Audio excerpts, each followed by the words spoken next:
This is one of those revenge stories revolving around the theme of family drama. The end of the story will bring you a big surprise and unforgettable emotions.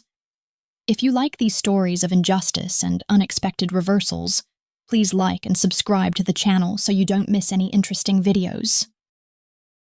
I didn't expect to be called a parasite, especially not while standing in the living room I paid for. It was a crisp Sunday morning. I had just come back from a weekend business trip, bag still in hand, when I overheard my father talking to Mr. Halpern, our neighbor. She just squats here. Never moved out, never grew up. His tone was casual, as if he were commenting on the weather. What he didn't know, or maybe didn't care, is that the mortgage is in my name, the down payment, my bonus from 3 years of nonstop overtime. Sometimes the most profound betrayals don't come with knives. Just quiet conversations you weren't supposed to hear. And that wasn't even the worst thing I heard that week. Before delving into this story full of injustice, self-worth, and decisions that changed everything, I'd love to know where you're watching from. Drop a comment and hit like if you've ever felt like a stranger in your own home. I didn't say anything right away. I just stood there, frozen behind the half-closed door, my hand still on the suitcase handle. His voice, my father's voice, rang out so clearly that it was like the house itself had turned against me. I had just gotten off a red-eye flight, exhausted but excited to be home. Instead, I was greeted by a sentence that shattered something inside me. She just squats here. Never moved out, never grew up. And Mr. Halpern laughed. That slow, low, knowing chuckle of two older men, congratulating themselves on surviving a world their children supposedly couldn't understand. I waited, maybe hoping for a correction, a defense, something. But none came. My father went on. You should see the way she talks to the contractor, like she owns the place. Another laugh. Then a final jab. It's all that career money. It makes her think she's something special. That's when I turned, strolled back to my car, and sat there just breathing. I didn't cry. Not then. I'd stopped crying over my parents years ago. I remembered the day I gave them the keys 3 years earlier. They had lost their house in foreclosure after Dad's failed trucking business. It's just temporary, Mom had said, twisting her wedding ring nervously. Just until we get our feet back under us. I believed her. I was raised to believe that family comes first. That's what Americans do, right? We take care of our own. So I invited them in. I moved them into the guest suite, set up direct deposits for their groceries, paid off their credit card debt, and handled their car insurance when their policy lapsed. They were in their late 60s. I figured they'd bounce back somehow. Consider part-time work or start helping with household tasks, but instead they just settled in. Dad started each morning on the back porch, drinking coffee and scrolling Facebook. Mom joined book clubs and Pilates classes. They joked about being retired even though no retirement fund had ever existed. Every bill, every grocery receipt, every repair from the leaky faucet to the new roof, I covered it all. I told myself it was okay, that this was the American dream in reverse. I had made it. And now I was lifting them. But they never saw it that way. They never said thank you. And now apparently I was a squatter, a freeloader in my own home. That night I didn't sleep. I lay awake in the dark, thinking about every time I'd skipped vacations, canceled dates, and worked through weekends, all so they could live comfortably. I thought about the neighbor's face when my dad called me a burden, how easily it rolled off his tongue. The next morning, I opened my laptop and typed one sentence into Google. How do you evict someone from your own home? And that's when the absolute unraveling began. The next Sunday dinner came like clockwork. I was still reeling from what I'd overheard, but I didn't say a word. Not yet. Instead, I watched, observed. I, the silent provider, am at the edge of the table. The roast chicken was overcooked, the potatoes underseasoned, but everyone acted like it was a feast. Amy arrived late as usual, juggling 2 toddlers and a diaper bag the size of a suitcase. Her husband Blake trailed behind, carrying store-bought cupcakes. We didn't have time to bake, Amy said with a sheepish laugh. and Mom waved it off like it was charming. "You're doing your best, sweetheart," she said, beaming. Then she looked at me. "Claire, maybe you can take the kids next weekend. Amy and Blake could use a little break." There was no, "Please no if you're free. It's just an assumption like always." Amy didn't look embarrassed. She looked smug. "You live alone," she added as if solitude was a character flaw. "It might be good for you to have some noise in your life." She laughed. Blake chuckled and even Dad smirked. That same smirk he wore when he'd called me a squatter. I stared at my plate. My nails pressed into the underside of the table. I wanted to scream. I tried to flip the table, shatter every dish, and demand they look at the truth. But instead I swallowed it. Like I always did. Later that night, after everyone left, I walked past the kitchen and heard Mom humming as she cleaned. "Such a blessing, this house," she said to Dad. "And so lucky Claire lets us stay here. Not many children would be so generous." My chest tightened. I paused, hoping this was the moment they'd say something kind, something real. But then Dad's voice replied, low and bitter. "She thinks she's better than us. Fancy job, no husband, no kids.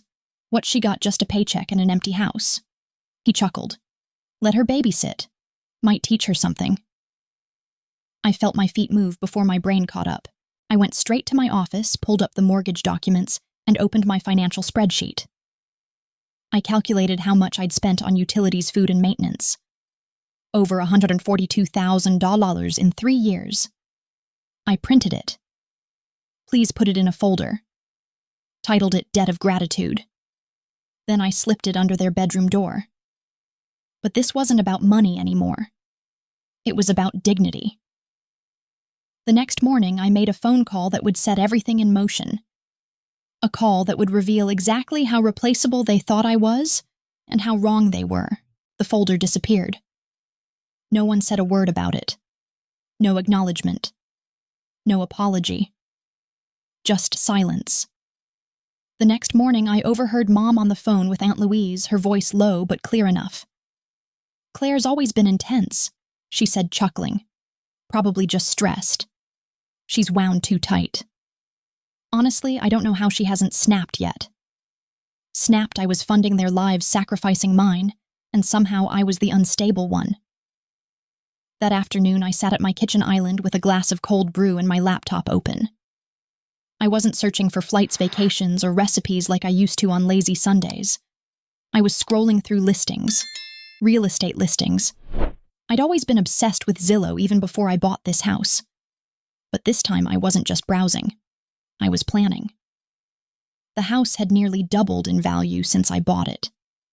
The neighborhood was booming, schools were highly rated, crime rates were low, and Whole Foods had opened 5 blocks away, the kind of place young families begged to move into. My inbox was full of pre-approval letters from buyers' agents within hours of posting a coming soon teaser in a private realtors group. By evening, I'd already scheduled 2 showings, but I still hadn't told them. That night, we had another family dinner. Amy showed up with a new stroller, the kind that costs more than a used car, and everyone oohed and ah-ah'd as if it were the invention of the century. "Blake and I are thinking of expanding," she said casually, lifting a wine glass to her lips. "The house is getting tight. Maybe Claire can help you with the down payment," Mom offered, not missing a beat. She's always been generous. I choked on my water. Amy smiled sweetly. "You're so good with money. I don't have your gift, Claire." Dad laughed. "She's got spreadsheets for everything, even tracks her socks, probably." I smiled, but my hands were shaking under the table. They didn't see it, but something in me was already shifting. It was like watching a bridge crumble in slow motion. Except this bridge had never led both ways. After dinner, I opened my office drawer and pulled out a velvet box. Inside were 2 watches, one gold, one silver. I'd had them engraved last Christmas for every second you sacrificed for me. They'd never worn them. I never even opened the box, I later found out. I just tucked it behind old bills and coupon flyers in Dad's drawer. The next morning, I placed the box on the counter with a yellow sticky note. "Don't worry, You'll never need to pretend to appreciate anything from me again." I stepped outside just as the first couple arrived to tour the house. They thought I was bluffing. They were wrong. The house sold faster than I expected. 3 offers in 2 days. I'm all over asking. It should have felt like a victory, like the final page of a chapter I'd long outgrown. But as I watched the young couple walk through the hall where I'd once hung my framed diplomas, now packed in storage boxes, I felt something unexpected. Not sadness. Relief. The kind of relief that comes when you finally let go of a burden disguised as love. I hadn't told them yet. I was still waiting for the right moment. Or maybe, if I'm honest, I was waiting for them to ask. To care. To notice that I'd cleared the guest room closet, or that my work desk had vanished from the office. But they didn't. They were too busy planning Amy's baby shower. Yes, baby number 3. I came home from work one evening to find balloons taped to the walls, registry printouts all over the kitchen, and Mom on the phone with a caterer. "She deserves something nice," she said. "She's been through so much." When she hung up, I asked quietly, "Is there a budget for this shower?" Mom blinked, caught off guard. "Well, we were hoping you could help." "Of course. The family ATM." I opened the fridge to grab a bottle of water and found it packed with sparkling lemonade pink frosted cupcakes and deli platters. "When is the shower?" I asked. "Saturday," she said. "Didn't Amy tell you?" "No." Amy hadn't told me, and apparently neither had anyone else. That night, as they laughed over baby names and Pinterest themes in the living room, I sat in my car outside staring at the glowing windows like a stranger. They had turned my home into someone else's celebration, without me. It was then that I realized something. I hadn't been excluded. I had been erased. The next morning, I called my realtor. "Push the closing up," I said. "Tell them I want it done by Friday." There was a pause. "You okay?" she asked. "No," I said. "But I will be."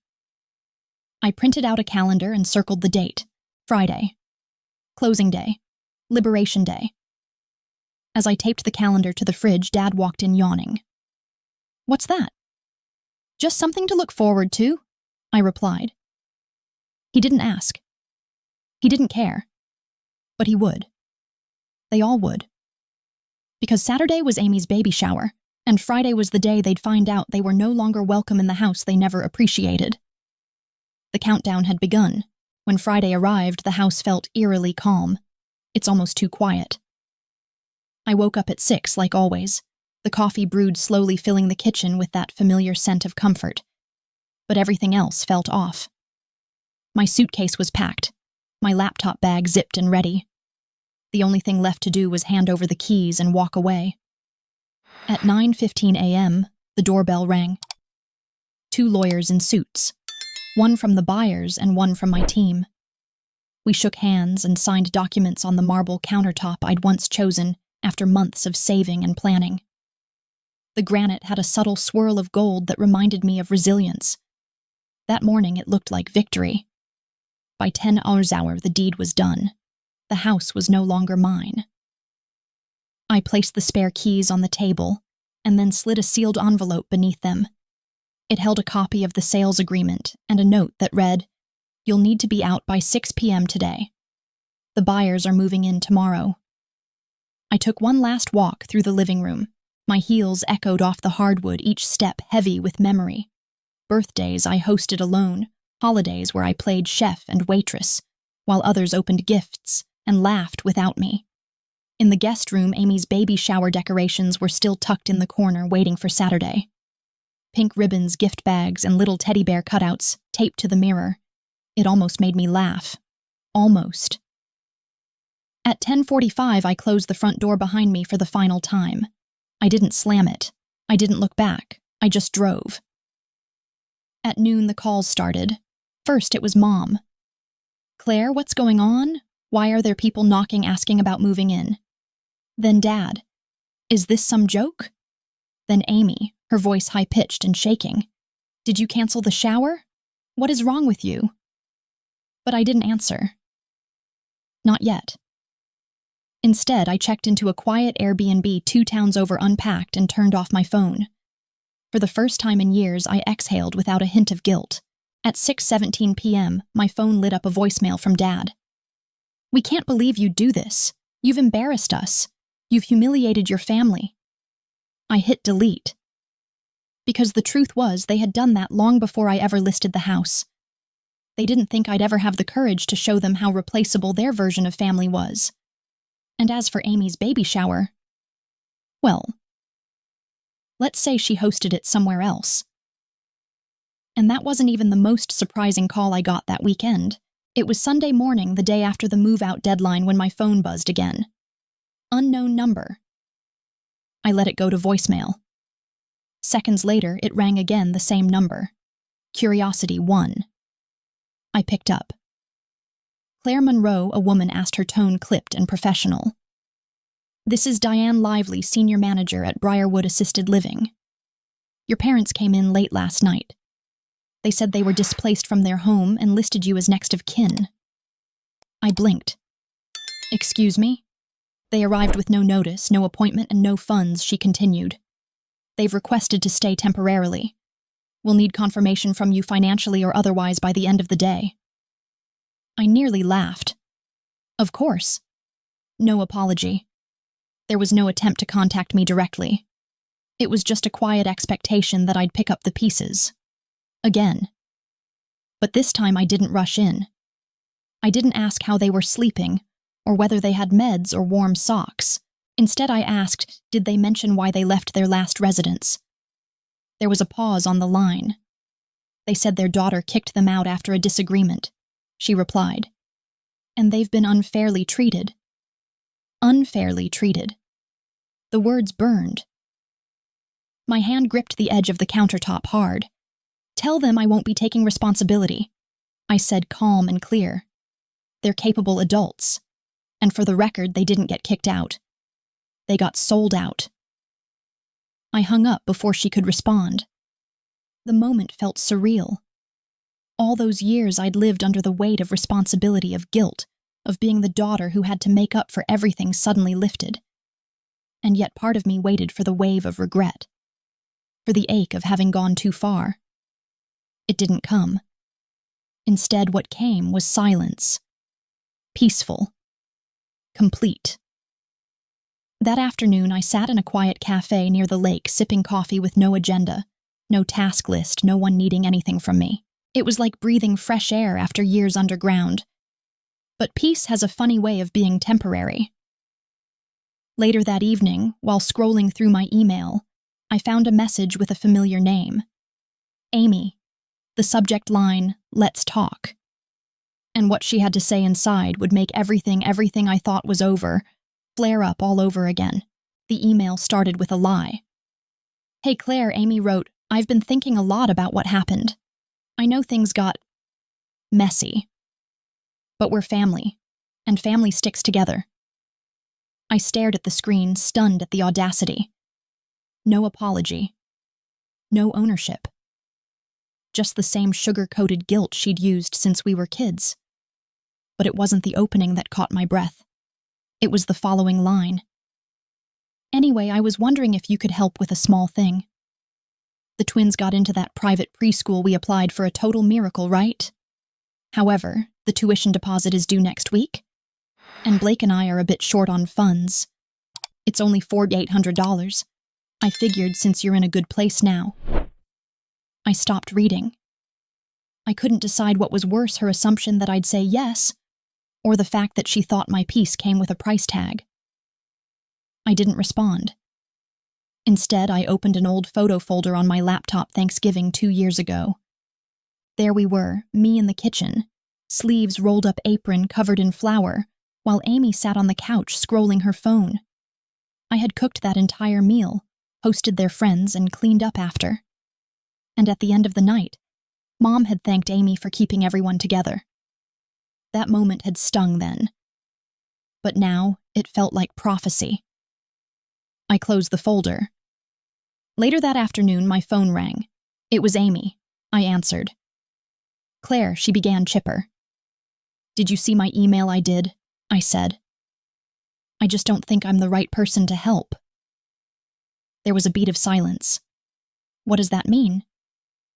"It means," I replied slowly, "that you need to stop confusing me with an ATM."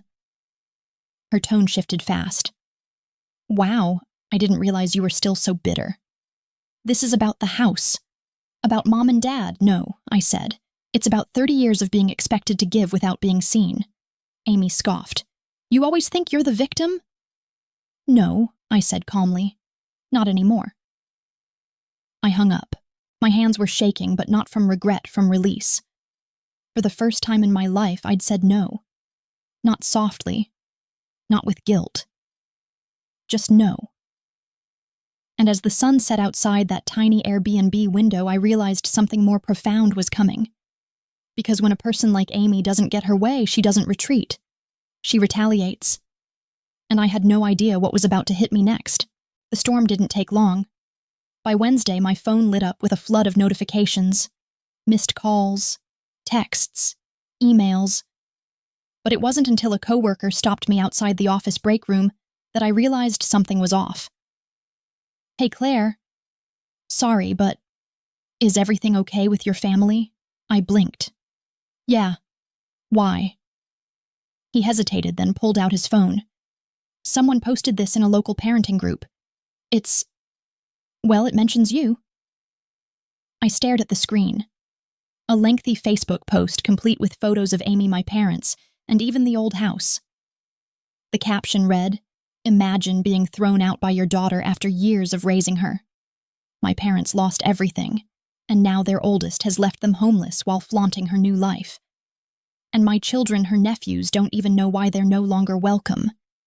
If you've ever dealt with a toxic family, you understand." The post had over 800 shares. The comment section was a chaotic mix of sympathy, outrage, and uninformed judgment. Some called me selfish. Others demanded I do the right thing. One person wrote, "Money changes people. This generation forgets who raised them." My stomach dropped. She hadn't just painted herself as the victim, she'd cast me as the villain. And the worst part, she used my silence as proof. No one knew the truth, that I'd paid their bills, repaired their credit, and put food in their fridge for years. That I'd carried the weight of 3 adults while building my own life from scratch. None of that made it into her carefully curated sob story. I wanted to scream, to post screenshots, bank statements, voicemails, but I didn't. Instead, I took a breath and walked back into the office. Later that night, I called my lawyer. Defamation, she asked, calm and measured. "Technically no, since she didn't name you directly. But you do have options." "What if I don't want revenge?" I asked. "Just clarity, just peace." She paused. "Then it's about boundaries. Not lawsuits." I hung up with a sense of hollow clarity. Amy had declared war, and I was choosing not to fight. But that didn't mean I was surrendering, because something deeper had shifted. And it wouldn't be long before the truth came out, just not in the way anyone expected. I didn't respond publicly. Not to the post, not to the comments, not even to the texts from old classmates suddenly checking in after a decade of silence. Let them talk, I thought. Let them build their version of me out of scraps and shadows. The truth didn't need to scream, it only needed time. But the damage had already begun to ripple in real life. At work, I noticed the glances. The half-hushed voices when I walked past the break room. A new intern fresh from college asked me outright if I really abandoned my parents. She was blushing before she finished the question, but the sting had landed. That night I sat alone in my rental, scrolling through Zillow again, not for houses, but out of habit. That quiet, familiar ache returned. Not for a home, but for belonging. For family. Then I saw it. A listing. Not just any home, but my childhood home. The house where I grew up, where I learned to ride a bike, where I cried over school bullies, where I made Thanksgiving pies with Grandma before she passed. It was on the market. Again. I clicked through the photos. The yellow shutters were still there, along with the dented front porch rail that Dad never fixed. but now the listing called it an ideal fixer-upper with vintage charm. Translation neglected. The asking price was a fraction of what I'd just sold my house for. And in that moment, an idea formed. Not out of revenge. Not out of spite. But to reclaim something they never thought I'd want, the very space they once made me feel small in. The next day I made the call. "I'm interested in scheduling a private viewing," I told the agent. "Are you an investor?" she asked. I smiled. Something like that. As I hung up, I stared at the ceiling of the rental cracked plaster beige paint water stain in the corner. I wasn't going back. I was going forward by stepping into the past, because if they could twist my story in public, I would reclaim it in silence. And soon I'd walk back into the one place they thought they'd pushed me out of forever. Not as a daughter, but as the new owner.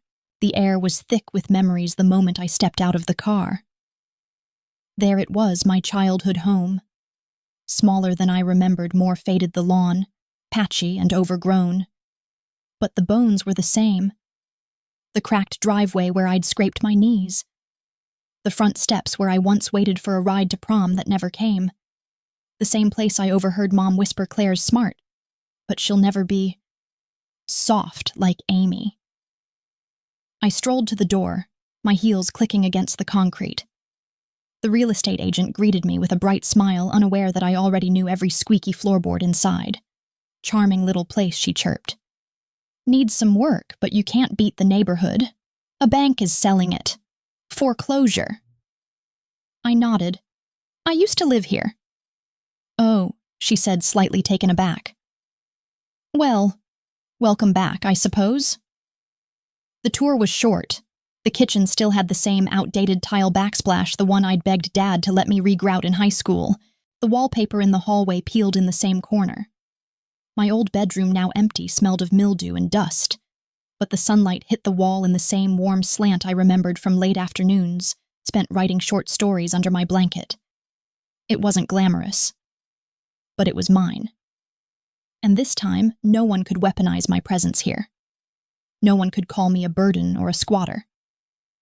I made an offer that same afternoon, cash slightly above the asking price.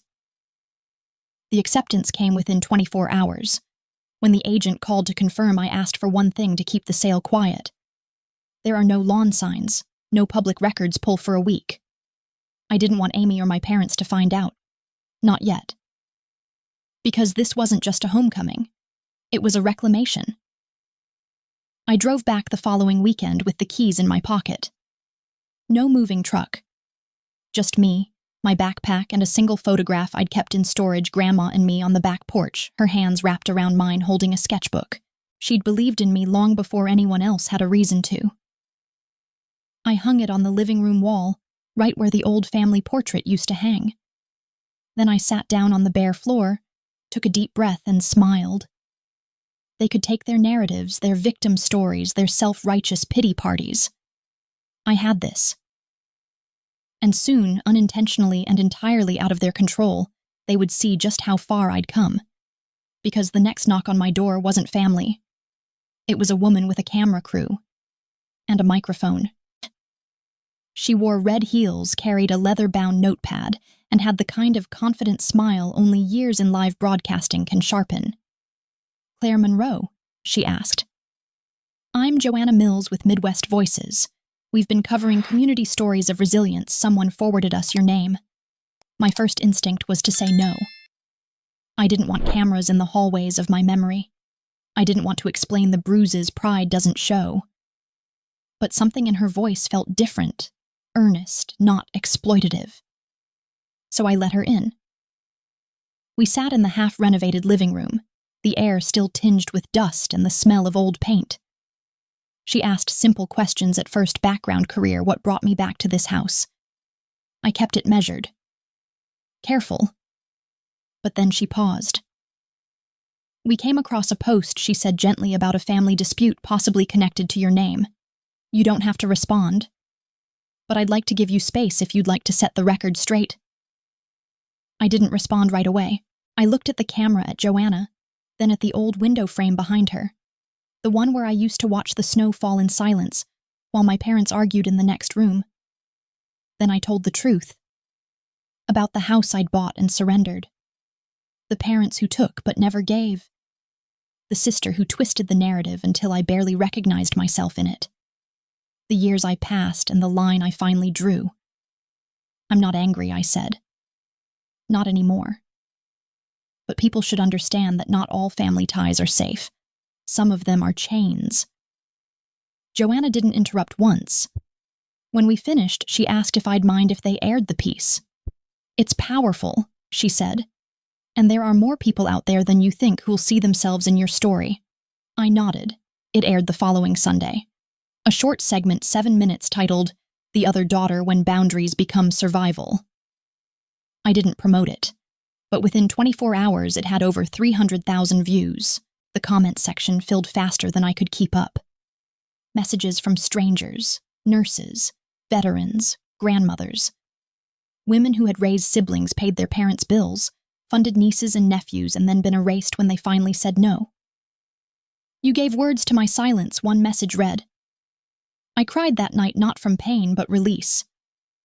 But not everyone was thrilled, because Amy called on Monday morning, and she wasn't calling to talk, she was calling to threaten. She didn't even try to fake it this time. You had no right, Amy snapped the moment I picked up. No greeting, no hesitation. How dare you humiliate this family in public? I leaned against the kitchen counter, still barefoot, holding my morning coffee. The kitchen was quiet, sunlight pouring in through lace curtains I hadn't changed yet. I took a sip and said nothing. You think you're some kind of hero now, she continued. With your little sob story and TV crew, people at Blake's job saw it. My kids' teachers saw it. I almost laughed. I never mentioned names. I never shared photos. You didn't have to, she hissed. Everyone knows who we are. That right there was the truth. Not that she cared about reputation, but that she lost control of the narrative. I've stayed quiet for years, Amy, I said calmly. You don't get to dictate what I share about my life. You're making us look like monsters. No, I said. You did that all by yourselves. There was a pause, long and bitter. Then her voice dropped cold and sharp. If you don't take it down, I swear Mom and Dad are going to talk to the paper. We have plenty of stories to share about you. I didn't flinch. Let them. You're going to regret this. Maybe I said. But at least it'll be my regret. Not silence I swallowed to make you comfortable. Then I hung up. My hands were shaking. But I wasn't afraid. I was done playing small to protect people who never protected me. Later that afternoon, I got a message from Joanna, the reporter. She'd seen Amy's comment under the video, vague threats, subtle jabs disguised as concern. Just wanted you to know, Joanna wrote, we stand by your story. And so does our legal team. I smiled. For the first time in months, I felt backed. That evening, I went for a walk through my old neighborhood. A woman I didn't recognize, gray hair, gardening gloves, sun hat, stepped out from behind her mailbox as I passed. Claire, she asked. I nodded cautiously. I saw your interview, she said. I wish I'd had your courage when I was your age. Would have saved me a lifetime. Then she did something no one in my family had done in years. She hugged me. Tight. Real. And just like that, the cracks in my heart didn't feel so wide. But as the sun dipped behind the rooftops, I knew Amy wasn't done. Because people like her don't walk away quietly. They go bigger. And the next blow would hit harder than I expected. It started with a phone call from my old college roommate. Claire, she said, her voice tight. Is everything all right? I think so, I replied slowly. Why? She hesitated. There's a letter. Going around, I got one. Some others from our class did the same. It's about you. I sat down. Hard. She forwarded the email, which had no return address, no signature, just a PDF attached titled, The Truth About Claire Monroe. I opened it. 14 pages, fabricated quotes, claims that I'd stolen from my parents, abandoned them in crisis, and faked details of my upbringing to earn sympathy. It painted me as a calculated opportunist who used family pain for personal gain. Worse, there were screenshots. Twisted fragments of old texts, taken wildly out of context. Photos cropped to remove any warmth. The entire document was written like a dossier, cold and surgical. And I knew instantly it was Amy. She hadn't just gone bigger. She'd gone nuclear. I called my lawyer, shaking. She reviewed it and sighed. It's malicious but carefully worded. She's towing the line. Legally shaky but emotionally, it's designed to break you. And for a second, it almost did. Because the idea of people I'd known for decades reading that, believing it. I sat alone in my living room with the lights off for hours. The wind outside howled through the trees, and I thought, maybe this was a mistake. Laying silent was smarter. Perhaps I should have just disappeared. But then something strange happened. My inbox filled again, this time with support. Colleagues, neighbors, even old friends who'd received the letter and didn't believe it. I don't know what's going on, one wrote, but I know you. This isn't you. You helped me pay rent senior year, said another. That's the Claire I remember. And suddenly the fog started to lift. Because lies only win when you're too afraid to speak again. So I wrote a single sentence and posted it publicly. If telling the truth about my life makes me the villain in someone else's story, so be it. The post went viral, again. But this time it wasn't about pity or pain. It was about power. And it shook Amy's world more than anything I could have planned, because she wasn't just losing the narrative, she was losing her grip. And what she did next would turn one final page neither of us could rewrite. I expected backlash. Maybe more cold messages. More veiled threats. But I didn't expect silence. And that's what made it louder. Amy disappeared from social media within 48 hours. Her profile was gone, her posts scrubbed clean. The original Facebook thread, the one where she called me out and painted me as a traitor, vanished too. It might be the calm before another storm. But it wasn't. It was surrender. Because the truth had done what I never could, it had spoken without yelling, defended without attacking, and drawn a line that finally held. Then something happened I never anticipated. A message arrived. From someone I hadn't heard from in years. Blake, Amy's husband. Claire, it read. I'm sorry for the role I played in all this.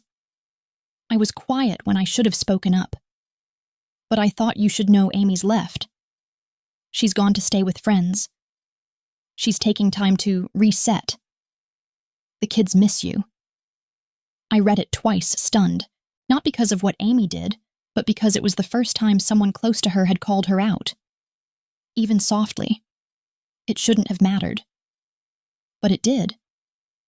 I remembered birthdays when I bought her kids gifts, and she never thanked me for them. Holidays where I stayed late to clean up while she left early, claiming she was too tired. I remembered doing her taxes for 2 years straight, because math stressed her out. And I remembered those kids, the only innocents in a web of blame. So I wrote back carefully.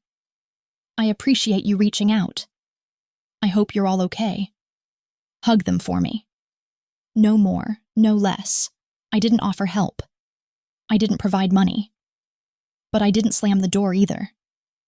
Because part of healing isn't just setting boundaries. It's learning which ones don't need to be rebuilt. That weekend, I went to a flea market outside town. Alone. It was the kind of thing I used to skip because someone was constantly in need of something. Groceries, rides, babysitting. Now I wandered freely, holding a cup of cider and humming to myself as sunlight filtered through autumn leaves. I found an old wooden sign carved with 3 words, "Live without permission." I bought it and hung it above my new front door. Not to make a statement, but to remind myself that the life I had quiet, unbothered mine wasn't luck or inheritance. It was chosen. And just when I thought the page had turned completely, one final message arrived. From someone I never expected. Mom. The email was short, no subject line, no greeting. Just 2 sentences.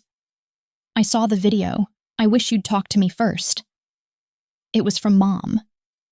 I read it 3 times, unsure whether to feel anger or something else. Talk to her first? I'd spent decades talking to her, trying to explain, trying to be seen. And every time my voice was either minimized or redirected toward Amy's needs. She's more fragile, she'd say. You're stronger. You'll be fine. That phrase had followed me like a shadow. You'll be fine, as if that was enough, as if strength excused neglect. Still, I didn't reply right away. I let the words sit like stale air in a closed room.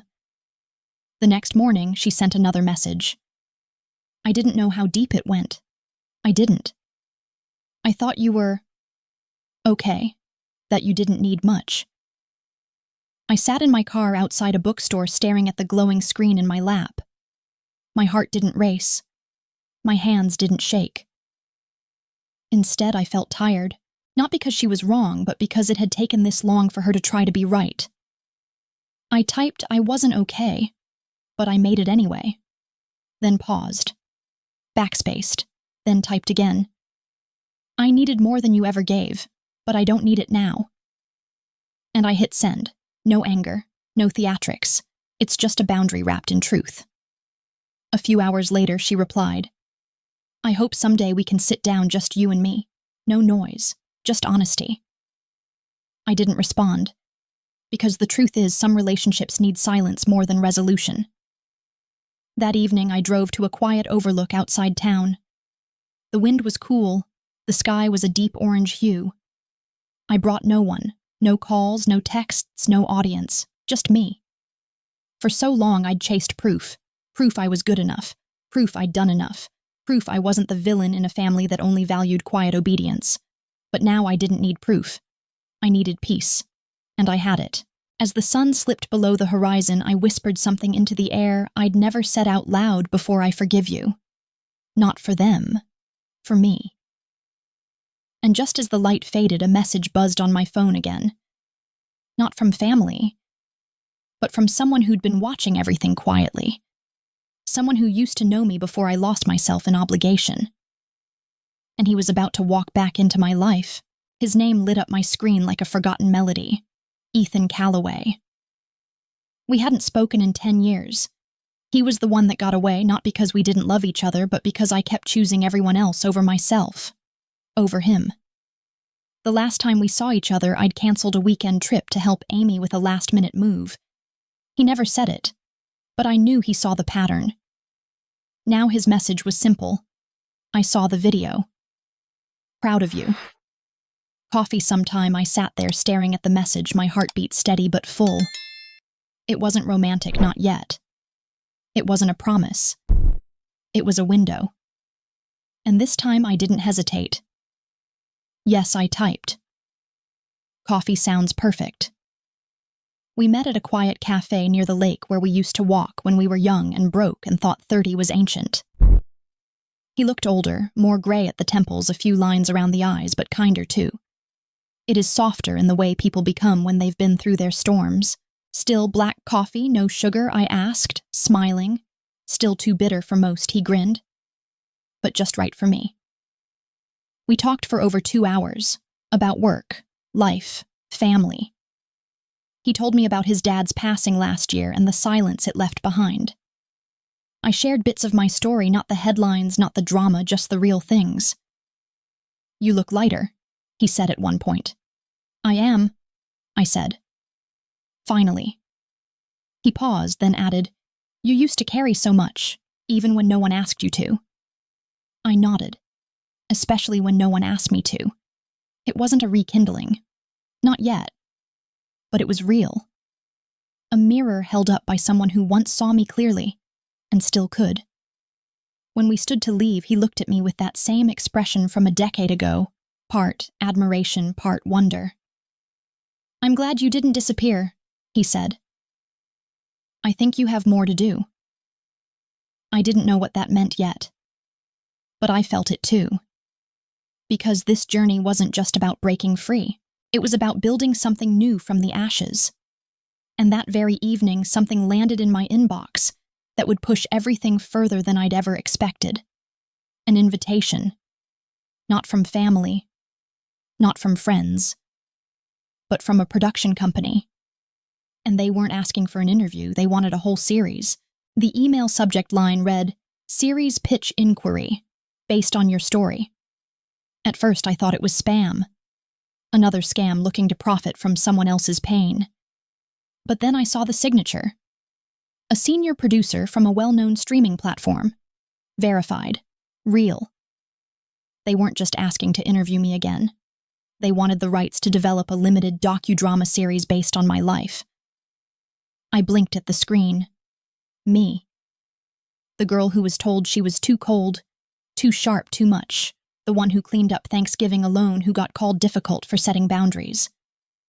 The one who paid the bills, held the silence, and swallowed the guilt. They wanted her. I read the proposal 3 times. They outlined their vision 5 episodes, focusing on the complexity of family loyalty, emotional labor, and reclaiming identity after facing generational expectations.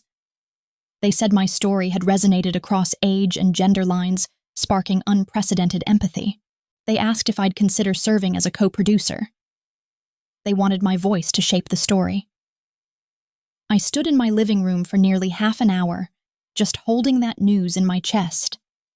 No tears, just breath.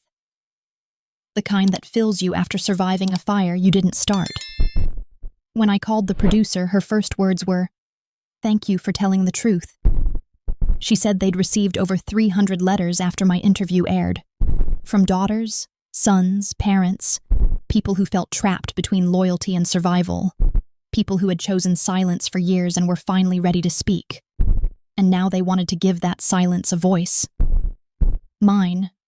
I said yes. Not for revenge. Not to relive the wounds.